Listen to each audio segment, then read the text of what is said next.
Hello guys, welcome to my channel. This side Lavish Akkewar. आज मैंने अपने इस वीडियो में आपके लिए कवर किया है blood and it's component.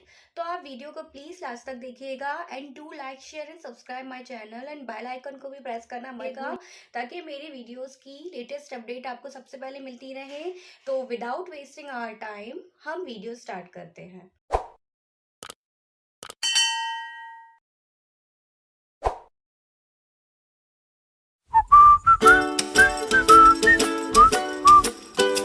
Hello guys, welcome to my channel. आज मैं अपनी इस वीडियो में लेकर आई हूँ आपके लिए बिल्कुल न्यू टॉपिक जो है ब्लड एंड इट्स कंपोनेंट।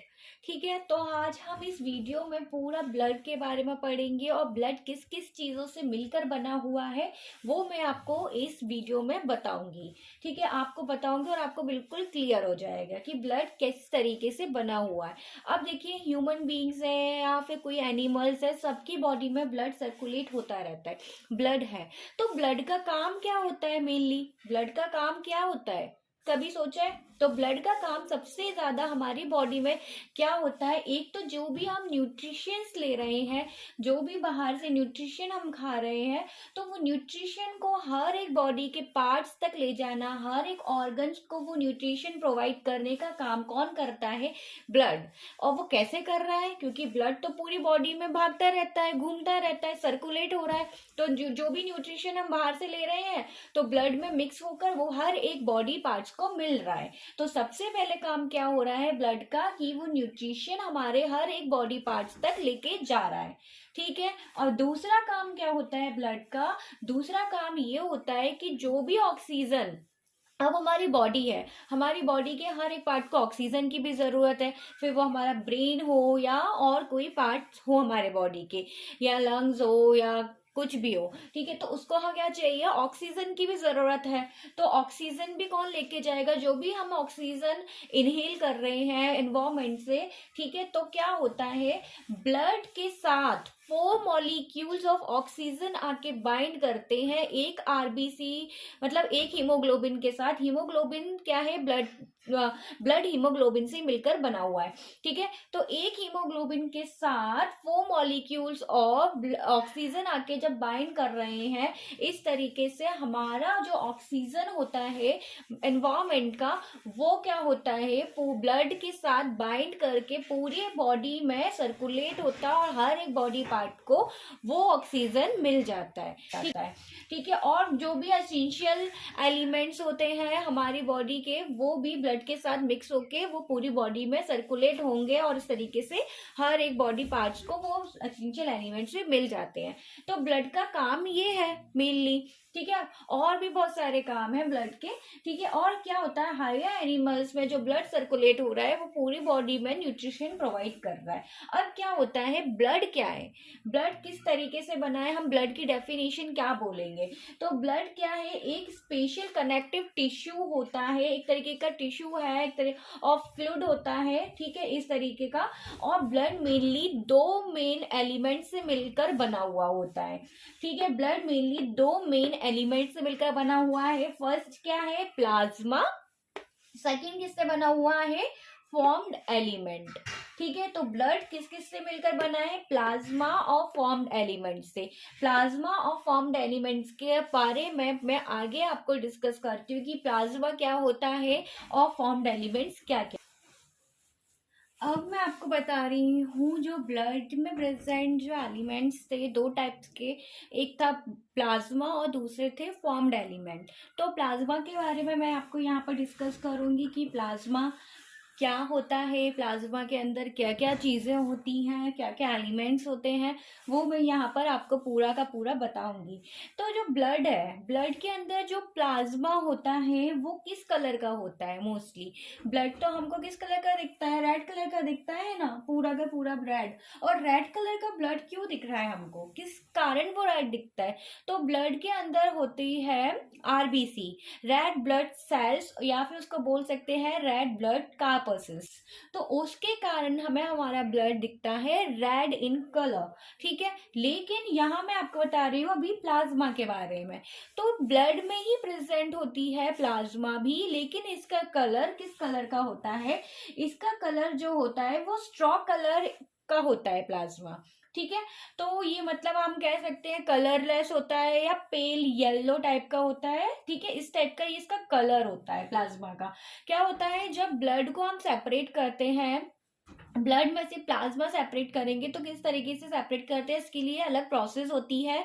ठीक है, जैसे कि बहुत से लोगों को क्या होता है, कभी कभी डेंगू हो जाता है। डेंगू तो तो डॉक्टर्स क्या कहते हैं कि ना प्लाज्मा चढ़ेगा, उनकी प्लेटलेट्स कम होगी तो प्लाज्मा उसमें चढ़ाया जाता है। तो उसमें पूरा का पूरा मतलब डोनर का ब्लड नहीं लिया जाता है, उसमें ब्लड लिया तो जाता है लेकिन उसमें से प्लाज्मा को सेपरेट किया जाता है। तो प्लाज्मा को सेपरेट किया जाता है, उसके लिए अलग प्रोसेस होती है किस तरीके से प्लाज्मा, ब्लड के अंदर से प्लाज्मा सेपरेट किया जाता है। ठीक है, तो प्लाज्मा किस तरीके कलर का होता है, अपन इसको बोल सकते हैं स्ट्रॉ कलर्ड का होता है उसका कलर। ठीक है, तो और प्लाज्मा क्या होता है, वो विस्कस इन नेचर होता है, मतलब उसका जो टेक्सचर होता है वो विस्कस होता है। ठीक है, और जो ना ब्लड के अंदर पूरा जो ब्लड है उसके अंदर 55% जो ब्लड है वो पूरा का पूरा प्लाज्मा होता है, और प्लाज्मा के अंदर 90 to 92% जो प्लाज्मा होता है वो वाटर होता है। ठीक है, और जो प्लाज्मा है हमारा, जो प्लाज्मा होता है उसके अंदर 3 मेजर प्रोटीन्स प्रेजेंट होते हैं जो बहुत इंपॉर्टेंट काम रोल प्ले करते हैं पूरी ब्लड के अंदर प्लाज्मा में। ठीक है, तो 3 मेन प्रोटीन कौन कौन से होते हैं, वो फर्स्ट होता है फाइब्रोनोजन। ठीक है, सेकंड हमारा होता है ग्लोब्यूमिन, थर्ड है एल्ब्यूमिन। फर्स्ट है फाइब्रोनोजन, सेकंड है ग्लोब्यूमिन, थर्ड है एल्ब्यूमिन। ठीक है, तो ये 3 मेजर प्रोटीन्स होते हैं जो प्लाज्मा में प्रेजेंट होते हैं। अब फाइब्रोनोजन जो प्रोटीन है उसका काम क्या होता है। ठीक है, तो फाइब्रोनोजन प्रोटीन का काम ये होता है कि जो ये ना एक तरीके का क्लॉटिंग और कोगुलेशन प्रोटीन है। अगर हमें कहीं पे भी चोट लग गई है या फिर हमें इंजरी हो गई है तो वहां पर ये प्रोटीन मतलब वहां पर क्लॉटिंग करेगा और कोगुलेशन करेगा। ठीक है, क्लॉटिंग फैक्टर का काम ये प्रोटीन प्ले करता है, इन ये ब्लड में प्रेजेंट होता है, ब्लड में कहाँ, प्लाज्मा में। ठीक है, जो सेकंड मेजर प्रोटीन है वो क्या है, ग्लोब्यूलेंस। तो इसका मेन काम होता है, ये एक तरीके का डिफेंस मैकेनिज्म प्रोटीन है। ठीक है, एक तरीके का इम्यून रिस्पांस प्ले करता है, इम्यून सिस्टम के लिए, डिफेंस मैकेनिज्म के लिए ये प्रोटीन रिस्पॉन्सिबल होता है। फिर थर्ड जो प्रोटीन है जो प्लाज्मा में प्रेजेंट होता है वो होता है एल्ब्यूमिन। तो एल्ब्यूमिन क्या होता है, वो ऑस्मोटिक बैलेंस को मेंटेन करके रखता है। तो ये 3 मेजर प्रोटीन्स थे जो प्लाज्मा में प्रेजेंट होते हैं। इसी तरीके से ये प्रोटीन्स तो होते ही होते हैं, साथ ही साथ प्लाज्मा में कुछ एलिमेंट्स और प्रेजेंट होते हैं जैसे कि मैग्नीशियम हो गया, कैल्शियम हो गया, सोडियम हो गया, और भी जो मॉलिक्यूल्स या आयंस होते हैं वो भी प्लाज्मा में प्रेजेंट होते हैं। ठीक है, सम अमाउंट में। ठीक है, इसी तरीके से कुछ अमाउंट में प्लाज्मा में ग्लूकोज, अमाइनो एसिड, लिपिड्स, ये भी कार्बोहाइड्रेट्स जो सब्सटेंसेस हैं वो भी प्लाज्मा के अंदर प्रेजेंट होते हैं। ठीक है, और प्लाज्मा विदाउट क्लॉटिंग फैक्टर, मतलब प्लाज्मा विदाउट फाइब्रोनोजन प्रोटीन अगर उसमें नहीं होगा तो उस प्लाज्मा को हम कहेंगे सीरम, ब्लड सीरम। ठीक है, ब्लड सीरम क्या होता है, ब्लड सीरम होता है कि ना plasma without clotting factor is known as a serum. ठीक है, तो ये मैंने आपको पूरा प्लाज्मा के बारे में बताया, प्लाज्मा का कलर क्या होता है, प्लाज्मा किस नेचर का होता है, विस्कस इन नेचर, हमारे ब्लड में प्लाज्मा कितने परसेंट प्रेजेंट होता है, तो 55% ब्लड क्या है, पूरा प्लाज्मा है। और प्लाज्मा कितना है, प्लाज्मा के अंदर 90 to 90% प्लाज्मा क्या है, वाटर है। ठीक है, बाकी और प्लाज्मा के मैंने आपको 3 मेजर प्रोटीन्स यहाँ पे बताए, उन प्रोटीन का क्या क्या काम होता है वो भी मैंने आपको बताया, और कौन कौन से उस प्रोटीन्स के अलावा और कौन सी चीजें इसमें प्रेजेंट होती हैं, ये सारा मैंने आपको इस पूरे इसमें बता दिया प्लाज्मा के बारे में। अब मैं आपको बताती हूँ कि फॉर्म्ड एलिमेंट्स क्या। अब यहाँ मैं आपको बताने जा रही हूँ कि अभी मैंने आपको बताया प्लाज्मा। अब जो सेकंड जो ब्लड में प्रेजेंट कंपोनेंट्स होते हैं वो क्या है, तो वो है फॉर्म्ड एलिमेंट। तो फॉर्म्ड एलिमेंट्स भी अभी तीन चीजें आती हैं, वो किस किस चीजों से मिलकर बना हुआ है। तो फर्स्ट है हमारा इरिथ्रोसाइट्स, जिसको बोला जाता है आरबीसी। आरबीसी मतलब रेड ब्लड सेल्स, ठीक है। रेड ब्लड सेल मतलब इरिथ्रोसाइट्स, ठीक है। फिर हमारा सेकंड जो है वो है ल्यूकोसाइट, जिसे बोला जाता है डब्ल्यूबीसी या फिर वाइट ब्लड सेल्स और प्लेटलेट्स। तो फॉर्म्ड एलिमेंट किससे मिलकर बने हुए हैं, इन तीन चीजों से मिलकर बने हुए हैं, इरिथ्रोसाइट्स, ल्यूकोसाइट्स और प्लेटलेट्स, या इसे बोला जा सकता है आरबीसी, डब्ल्यूबीसी और प्लेटलेट्स, ठीक है। तो फर्स्ट मैं आपको बता रही हूँ यहाँ पर इरिथ्रोसाइट्स के बारे में। इरिथ्रोसाइट मतलब कि आरबीसी के बारे में। तो आरबीसी क्या होती है, आरबीसी मतलब कि रेड ब्लड सेल्स, ठीक है। तो ये ना हमारे ब्लड में सबसे अबंडेंट सेल्स होती हैं, सबसे ज्यादा पाई जाने वाली सेल्स होती हैं ब्लड के अंदर आरबीसी, ठीक है। और आरबीसी वो बनती कहाँ पर है, उनका फॉर्मेशन कहाँ पर होता है, तो अडल्ट में जो आरबीसी का फॉर्मेशन होता है अडल्ट में, वो कहाँ होता है, वो बोन मैरो में होता है। बोन मैरो में ही आरबीसी का फॉर्मेशन होता है इन अडल्ट। लेकिन अगर बात करें हम एक फीटस की, तो फीटस में आरबीसी सेल्स कहाँ बनती हैं, तो आरबीसी सेल बनती है स्प्लीन में इन अ फीटस, ठीक है। और इसी तरीके से अगर कोई हेल्दी इंडिविजुअल है तो उसके पास about 5 to 5.5 millions, about 5 to 5.5 millions RBCs present होंगी उनकी ब्लड में, ठीक है, आरबीसी, ठीक है। और आरबीसी जो होती है, आरबीसी के पास मतलब कि एक तरीके की सेल है ना आरबीसी, और सेल क्या होती है, सेल के पास उसके ऑर्गेनेल्स होते हैं इंक्लूडेड न्यूक्लियस, ठीक है। लेकिन आरबीसी एक के पास न्यूक्लियस नहीं होता है, आरबीसी लैक न्यूक्लियस। तो बताओ आरबीसी के पास न्यूक्लियस क्यों नहीं होता, आरबीसी के पास न्यूक्लियस इसीलिए नहीं होता क्योंकि इसका जो लाइफ स्पैन होता है आरबीसी सेल्स का, वो बहुत कम दिनों का होता है, अबाउट 120 डेज के लिए आरबीसी जिंदा रहती है, उसके बाद वो मर जाती है। इसीलिए आरबीसी सेल्स के पास उनका खुद का न्यूक्लियस नहीं होता है, दे लैक न्यूक्लियस। और इनका जो शेप होता है आरबीसी का, वो किस तरीके का होता है, वो कॉनकेव इन शेप, मतलब कि आरबीसी का आपका शेप होगा, अगर आरबीसी सेल है तो इस तरीके की वो होगी, इस तरीके की सेल्स होंगी, थोड़ा सा कॉनकेव इसका स्ट्रक्चर होगा, ठीक है। तो इस तरीके की आरबीसी सेल्स होती हैं। और आरबीसी सेल्स का रेड कलर किस वजह से होता है, मतलब कि आरबीसी है मतलब रेड ब्लड कॉर्पस्कल्स है, ठीक है। इसी कारण हमारा ब्लड क्या होता है, रेड दिखता है हमको इन सेल्स के कारण। और ये क्यों दिख रहा है, क्योंकि ये सबसे ज्यादा होती है ब्लड में प्रेजेंट, ठीक है।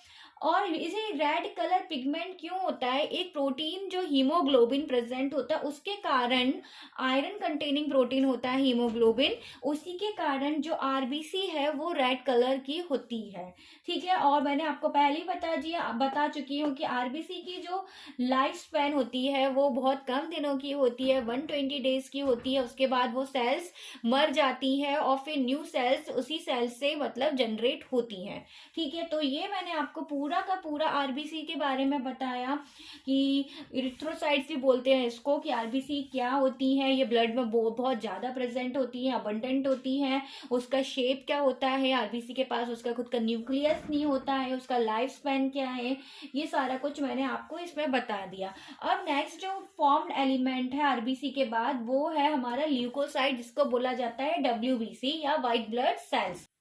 अब मैं आपको जो नेक्स्ट जो बता रही हूँ फॉर्म्ड एलिमेंट वो है ल्यूकोसाइट्स। तो ल्यूकोसाइट्स क्या होते हैं, डब्ल्यूबीसी, ठीक है। ल्यूकोसाइट्स को हम क्या बोलते हैं, डब्ल्यूबीसी भी कहते हैं।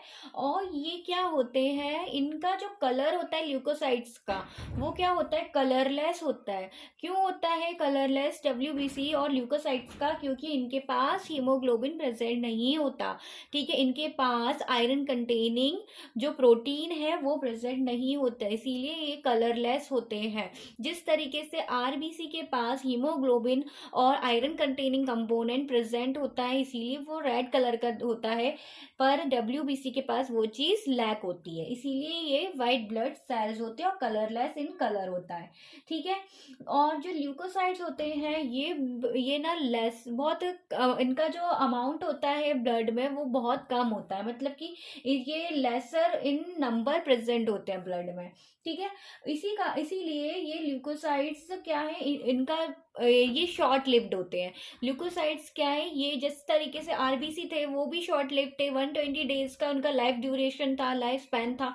इसी तरीके से डब्ल्यूबीसी का भी लाइफ स्पैन बहुत छोटा होता है, बहुत शॉर्ट होता है। ठीक है। और क्या होता है, जो ल्यूकोसाइट्स होते हैं इनके पास न्यूक्लियस प्रेजेंट होता है, पर ठीक है आरबीसी के पास नहीं था, RBC lack nucleus, but leucocytes यहाँ डब्ल्यूबीसी के पास न्यूक्लियस प्रेजेंट होता है। होते हैं या हम डब्ल्यूबीसी भी बोलते हैं, वो ना दो टाइप के होते हैं, एक होता है ग्रेन्युलोसाइट्स और एक होता है ए ग्रेन्युलोसाइट्स। अब मैंने जैसे कि आपको बताया ल्यूकोसाइट दो टाइप्स के होते हैं, एक ग्रैन्युलोसाइट्स होते हैं और दूसरे ए ग्रैन्युलोसाइट्स। तो यहाँ पर मैं आपको सबसे पहले बता रही हूँ ग्रैन्युलोसाइट्स के बारे में। तो ग्रैन्युलोसाइट्स होता क्या है, ग्रैन्यूल्स नाम से ही समझ में आ रहा है, मतलब कि जो सेल्स होंगी डब्ल्यूबीसी उनके ऊपर क्या प्रेजेंट होंगे, उनकी सरफेस पे एक तरीके के ग्रेन्यूल्स प्रेजेंट होंगे। जैसे कि आप यहाँ पर देखिए, अगर ये कोई सेल है डब्ल्यूबीसी सेल, तो इसकी आउटर मोस्ट सरफेस पे इस तरीके से ग्रेन्यूल्स प्रेजेंट होंगे ऑल ओवर देयर सरफेस। ठीक है। इसीलिए इनको कहा जाता है ग्रेन्युलोसाइट और ये रिलीज करते हैं एंजाइम्स। ठीक है। तो ये ग्रेन्युलोसाइट्स होते हैं। और ग्रेन्युलोसाइट्स जो होते हैं उनके भी कुछ टाइप्स होते हैं। ठीक है। तो वो कौन कौन से टाइप्स हैं, वो है आपके न्यूट्रोफिल, यूसिनोफिल और basophil. These are the cells of granulocytes. ठीक है। ये अब जैसे कि मैंने आपको बताया था ल्यूकोसाइट्स जो दो टाइप्स की होती हैं, ग्रेन्युलोसाइट्स और ए ग्रेन्युलोसाइट्स। तो ग्रेन्युलोसाइट्स जो होती है उसमें 3 टाइप्स और आते हैं। तो 3 टाइप्स कौन कौन से थे, वो न्यूट्रोफिल्स थे, बेसोफिल और यूसोनोफिल। यहाँ पर मैंने पूरा डिस्कस किया है कि न्यूट्रोफिल, यूसोनोफिल और बेसोफिल होती क्या है, ये डब्ल्यूबीसी सेल है और इन सबका क्या रोल होता है ब्लड के अंदर। तो न्यूट्रोफिल्स का सबसे मेन काम क्या होता है, एक तो ये फैगोसाइटिक सेल होती है न्यूट्रोफिल।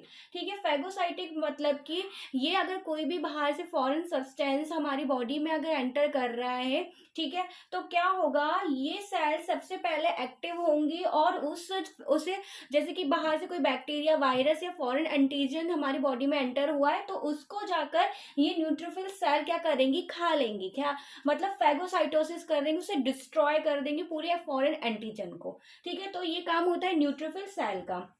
और न्यूट्रोफिल सेल्स जो होती हैं वो सबसे ज्यादा प्रेजेंट होती हैं एज कंपैरिजन टू यूसोनोफिल और बेसोफिल। इसके अबाउट जो न्यूट्रोफिल होती हैं वो अबाउट 60 to 65% ब्लड में प्रेजेंट होती हैं, मतलब कि इसका नंबर बहुत ज्यादा होता है as comparison to eosinophil and basophil. ठीक है। तो न्यूट्रोफिल के बारे में आपको मैंने बताया। ठीक है। अब मैं आपको बताती हूँ यूसोनोफिल। तो यूसोनोफिल का काम क्या होता है, यूसोनोफिल प्रोटेक्ट करती है हमें, कोई भी अगर कोई बॉडी में इन्फेक्शन हो रहा है या इन्फेक्शन किसी एंटीजन के द्वारा हमें हो रहा है तो वहां पर कौन सी सेल्स काम करेंगी, वहां पर सबसे पहले काम करेंगी सेल्स यूसोनोफिल। किसी भी इन्फेक्शन से बचाने के लिए या किसी भी एलर्जी से बचाने के लिए यूसोनोफिल्स वहां पर काम करती है। ठीक है। जैसे कि इन्फेक्शन हो गया, स्नीजिंग हो जाना या कोई भी हमें इन्फेक्शन हो रहा है बॉडी के अंदर, तो वहां पर जो सेल्स काम करती है वहां पर वो होती है यूसोनोफिल। यूसोनोफिल जो होती है ये अबाउट 2 to 3% ब्लड स्ट्रीम में प्रेजेंट होती है। ओके। अब नेक्स्ट जो सेल है हमारी ग्रेनुलोसाइट्स की वो है बेसोफिल। तो बेसोफिल का काम क्या होता है, बेसोफिल का जो काम होता है ये इन्फ्लेमेशन रिएक्शन के लिए रिस्पॉन्सिबल होती है। अब इन्फ्लेमेशन क्या होता है? इन्फ्लेमेशन मतलब कि अगर हमारी बॉडी में कोई से बाहर से फॉरेन एंटीजन अगर बॉडी में एंटर कर रहा है, या फिर हमें कोई चोट लग जा रही है, इंजरी हो जा रही है, तो वहां पर क्या होता है, इन्फ्लेमेशन रिएक्शन क्रिएट होती है, मतलब वहां से केमिकल्स रिलीज होते हैं, ठीक है, जैसे कि हिस्टामिन केमिकल्स है वो रिलीज होंगे, तो वहां पर जो सेल सबसे पहले काम करेंगी और उस मतलब कि हमें किसी भी बाहर के फॉरेन एंटीजन से प्रोटेक्ट करने के लिए इन्फ्लेमेशन रिएक्शन जो होगा, वहां पर सबसे पहले जहां काम करेंगे जो सेल्स आएंगी डब्ल्यूबीसी की, वो है बेसोफिल, इन्फ्लेमेशन रिएक्शन के लिए रिस्पॉन्सिबल होती हैं, जैसे कि स्वेलिंग, हीट और लॉस ऑफ फंक्शन, ये सारे क्या है, इन्फ्लेमेशन रिस्पॉन्सेज है, ठीक है। तो मैंने आपको यहाँ पर सारा बताया आपको ल्यूकोसाइट्स के बारे में, जो डब्ल्यूबीसी है, जो 2 टाइप्स के होते हैं, ग्रैन्युलोसाइट्स और ग्रैन्युलोसाइट्स। ग्रैन्युलोसाइट्स जो थी वो 3 टाइप्स की थी, न्यूट्रोफिल, यूसोनोफिल और बेसोफिल, ठीक है। अभी मैंने आपको यहाँ पर सिर्फ ग्रैन्युलोसाइट्स ही बताया है। अब मैं आपको बताती हूँ कि एक ग्रैन्युलोसाइट्स क्या होती है और वो कितने। अब जो नेक्स्ट टाइप है ल्यूकोसाइट्स का, वो है ए ग्रैन्युलोसाइट्स, ठीक है। तो ए ग्रैन्युलोसाइट्स क्या है, नाम से समझ आ रहा है, जैसे कि ग्रैन्युलोसाइट्स क्या था, मतलब वो ऐसी सेल्स थी जिसकी आउटर मोस्ट सरफेस पर ग्रैन्यूल्स प्रेजेंट थे, ठीक है, वो ग्रैन्युलोसाइट्स थी। ए ग्रैन्युलोसाइट्स क्या है, ए ग्रैन्युलोसाइट्स वो है जिनकी आउटर मोस्ट सरफेस पे क्या, कोई ग्रेन्यूल्स प्रेजेंट नहीं होते हैं, ठीक है, कोई भी ग्रेन्यूल्स इनकी आउटरमोस्ट सरफेस पर नहीं होंगे, ठीक है। और ए ग्रेन्युलोसाइट्स जो है वो 2 टाइप्स की होती हैं, वो कौन कौन सी हैं, फर्स्ट है मोनोसाइट, सेकंड है लिम्फोसाइट्स, ठीक है, मोनोसाइट्स एंड लिम्फोसाइट्स, ठीक है। तो ये इन दोनों को मैं आपको आगे डिस्कस करती हूँ कि मोनोसाइट्स और लिम्फोसाइट्स होते क्या है, क्या। अब ए ग्रेन्युलोसाइट्स जो थी वो 2 टाइप की बताई मैंने आपको, कौन कौन सी है, मोनोसाइट्स एंड लिम्फोसाइट्स, ठीक है। तो मोनोसाइट्स क्या होता है, ठीक है, ये भी क्या है, डब्ल्यूबीसी सेल्स है, मोनोसाइट्स भी, बट ए ग्रेन्युलेटेड है, ठीक है। तो मोनोसाइट्स जो होते हैं, अब ये क्या होता है, ये भी ना जैसे न्यूट्रोफिल्स थी ना फैगोसाइटोसिस करती थी, उसी की तरह मोनोसाइट्स भी का भी काम क्या होता है, वो भी फैगोसाइटोसिस करते हैं, ठीक है। ये ना 6 to 8% जो है ब्लड स्ट्रीम में प्रेजेंट होते हैं। तो मोनोसाइट का सेम काम होता है न्यूट्रोफिल की तरह, बट न्यूट्रोफिल क्या थी, वो ग्रेनुलोसाइट्स थी, और ये मोनोसाइट्स है वो क्या है, ए ग्रेनुलोसाइट्स, ठीक है, ये डिफरेंस इन दोनों के बीच में। फिर नेक्स्ट जो इसका टाइप है वो है लिम्फोसाइट्स। तो लिम्फोसाइट्स क्या होती है, ये एक तरीके की इम्यून सेल्स होती है, इम्यून रिस्पॉन्स शो करती है, और ये 2 टाइप्स की होती है, लिम्फोसाइट्स 2 टाइप की होती है, B lymphocytes and B lymphocytes है और टी लिम्फोसाइट्स है, ठीक है। जो मैंने आपको बताया इम्यून रिस्पॉन्स शो करती है, इम्यून रिस्पॉन्स मतलब कि इम्यून रिस्पॉन्स के लिए ये रिस्पॉन्सिबल होती है ये वाली सेल्स, और ये अबाउट 20 to 25% ब्लड स्ट्रीम में प्रेजेंट होती है लिम्फोसाइट्स, बता दिए। अब जो लास्ट फॉर्म्ड एलिमेंट है जो ब्लड में प्रेजेंट होता है वो क्या है, प्लेटलेट्स, ठीक है। अब हम प्लेटलेट्स के बारे में पढ़ेंगे। प्लेटलेट्स के बारे में पढ़ने से पहले मैं आपको जो मैंने ये ल्यूकोसाइट्स और इरिथ्रोसाइट्स बताई है सेल्स, उनके डायग्राम्स दिखाना चाहती हूँ, ठीक है। अब यहाँ पर मैंने आपको डायग्राम्स दिखाए हैं सारे ल्यूकोसाइट्स के, ग्रेनुलोसाइट्स और ए ग्रेनुलोसाइट्स के। देखिए यहाँ पर न्यूट्रोफिल, यूसोनोफिल और बेसोफिल का डायग्राम्स है, ठीक है। ये बीच में जो बनाया है मैंने ब्लू कलर से, वो क्या है, न्यूक्लियस है, इसमें न्यूक्लियस प्रेजेंट होता है डब्ल्यूबीसी में, लेकिन आरबीसी में न्यूक्लियस प्रेजेंट नहीं होता है, दे लैक न्यूक्लियस, आरबीसी, ठीक है। लेकिन जो ल्यूकोसाइट्स और डब्ल्यूबीसी है उनके पास न्यूक्लियस प्रेजेंट होता है, इसीलिए ये बीच में जो मैंने ब्लू कलर से दिखाया है वो क्या है, न्यूक्लियस है जो बाइलोब्ड होता है। और ये देखिए मैंने ये कौन सी ग्रेनुलोसाइट सेल थी, ठीक है। तो ये देखिए मैंने ये आपको राइट से डॉट डॉट जो दिखाए हैं वो क्या है, इसके ऊपर ग्रेन्यूल्स प्रेजेंट है इन तीनों सेल्स के ऊपर, ठीक है। और इसी तरीके से नीचे जो 2 सेल्स बताई है मैंने आपको यहाँ, लिम्फोसाइट्स और मोनोसाइट्स, ठीक है, इनके पास कोई भी ग्रेन्यूल प्रेजेंट नहीं होता, इसीलिए ये एक ग्रेन्यूलेटेड सेल्स होती हैं, ठीक है। तो ये मैंने आपको पूरे डायग्राम्स बता दिए ल्यूकोसाइट डब्ल्यूबीसी के, जो कौन कौन से थे। अब मैं आपको आगे बताती हूँ प्लेटलेट्स। अब जो लास्ट कंपोनेंट है ब्लड का वो है प्लेटलेट्स। ठीक है, तो प्लेटलेट्स का क्या काम है, क्या इसका काम होता है, क्या रोल होता है, हम यहाँ देखेंगे। तो प्लेटलेट्स मेनली रिस्पॉन्सिबल होती है ब्लड के अंदर क्लॉटिंग के लिए और कोगुलेशन के लिए। ठीक है, प्लेटलेट्स का दूसरा नाम जो होता है वो होता है थ्रोम्बोसाइट्स। ठीक है, हम थ्रोम्बोसाइट्स के नाम से भी प्लेटलेट्स को जानते हैं। ठीक है, और जो प्लेटलेट्स होती हैं वो मेनली ना, जो थ्रोम्बोसाइट्स है सॉरी, वो ना कहाँ बनते हैं, एक तरीके का सेल फ्रेगमेंट्स होती हैं और प्रोड्यूस होती हैं ये एक स्पेशलाइज्ड सेल से जो होती है, जिसका नाम होता है मेगा कैरियोसाइटोसिस, जो बोन मैरो में बनता है।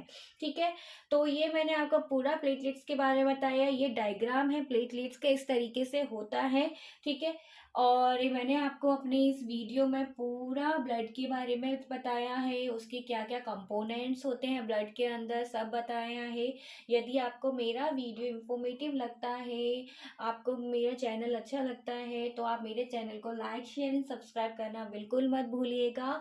और मिलती हूँ आपको अपने नेक्स्ट वीडियो में। Thank you for watching.